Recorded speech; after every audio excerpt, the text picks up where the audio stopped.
কার ঘরে উঠবে এবারকার এই টি-20 বিশ্বকাপের শিরোপা, ভারত নাকি দক্ষিণ আফ্রিকা?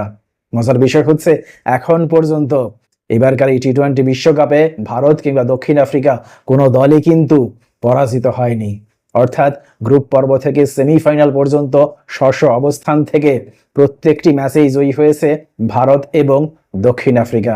আমরা যদি প্রথমেই ভারতের জয়গুলোর দিকে চোখ বোলাই তাহলে দেখতে পাই ভারত গ্রুপ পর্বে নিজেদের প্রথম ম্যাচে আয়ারল্যান্ডের বিপক্ষে 8 উইকেটের একটা জয়ের দেখা পেয়েছিল। পরবর্তীতে তারা পাকিস্তানকে 6 রানের ব্যবধানে পরাজিত করে। তারা পরবর্তীতে গ্রুপ পর্বে নিজেদের তৃতীয় ম্যাচে যুক্তরাষ্ট্রকে তারা 7 উইকেটের ব্যবধানে পরাজিত করে। পরবর্তীতে গ্রুপ পর্বে নিজেদের শেষ ম্যাচটি কানাডার বিপক্ষে বৃষ্টির কারণে পরিত্যক্ত হয়।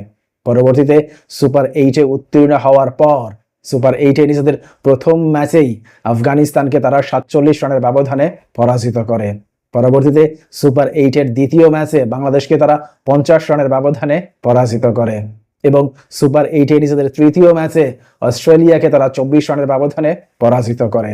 তারও পরবর্তীতে সেমিফাইনালে ইংল্যান্ডকে তারা 68 রানের ব্যবধানে পরাজিত করার মধ্য দিয়ে ফাইনালে পৌঁছে যায়।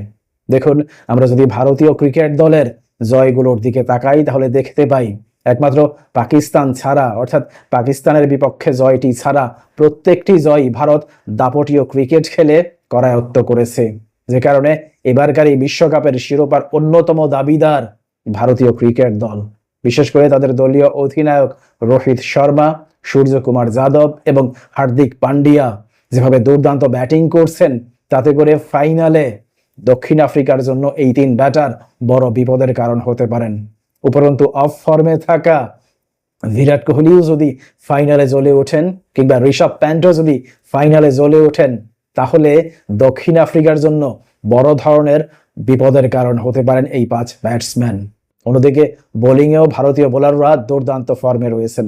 জশপ্রীত বুমরা, অর্শদীপ সিং, কুলদীপ যাদব, অক্ষর প্যাটেল এবং রবীন্দ্র জাদেজা প্রত্যেকেই স্ব অবস্থান থেকে দুর্দান্ত পারফর্ম করছেন, যে কারণে এবারকার এই বিশ্বকাপের অন্যতম সেরা এবং যোগ্যতর দাবিদার ভারতীয় ক্রিকেট দল।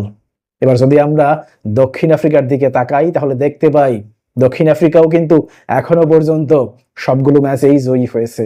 আমরা যদি দক্ষিণ আফ্রিকার জয়গুলোর দিকে চোখ বোলাই তাহলে দেখতে পাই দক্ষিণ আফ্রিকা গ্রুপ পর্বে নিজেদের প্রথম ম্যাচে শ্রীলঙ্কাকে 6 উইকেটের ব্যবধানে পরাজিত করেছিল।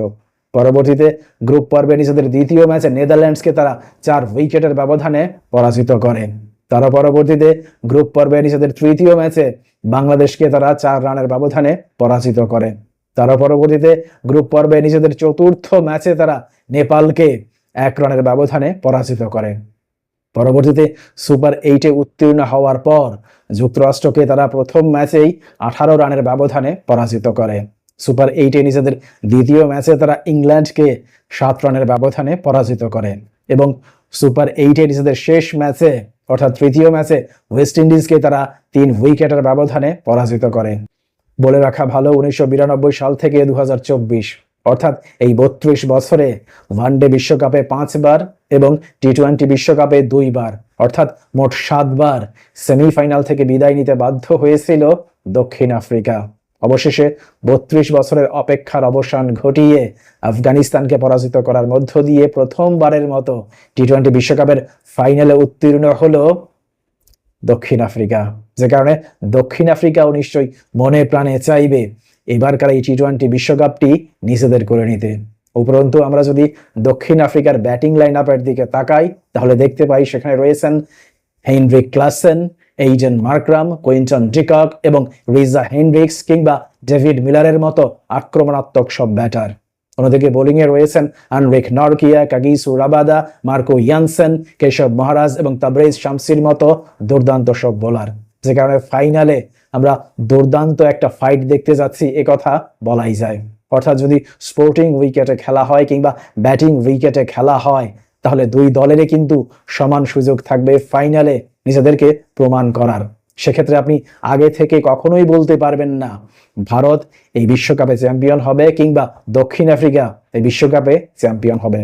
কিন্তু যদি সেমিফাইনালে অর্থাৎ দ্বিতীয় সেমিফাইনালটি যেমন উইকেটে খেলা হয়েছে, অর্থাৎ গায়ানায় যেমন স্পিনিং ট্র্যাকে খেলা হয়েছে, এমন স্পিনিং ট্র্যাকে খেলা হলে কিন্তু নিশ্চিতভাবে এগিয়ে থাকবে ভারতীয় ক্রিকেট দল। প্রিয় দর্শক, আপনার দৃষ্টিতে এবারকার এই বিশ্বকাপটি কার হতে যাচ্ছে, ভারতের নাকি দক্ষিণ আফ্রিকার? আপনার মতামত অবশ্যই কমেন্ট বক্সে লিখে জানান। ভালো থাকবেন সবাই। আল্লাহ হাফিজ।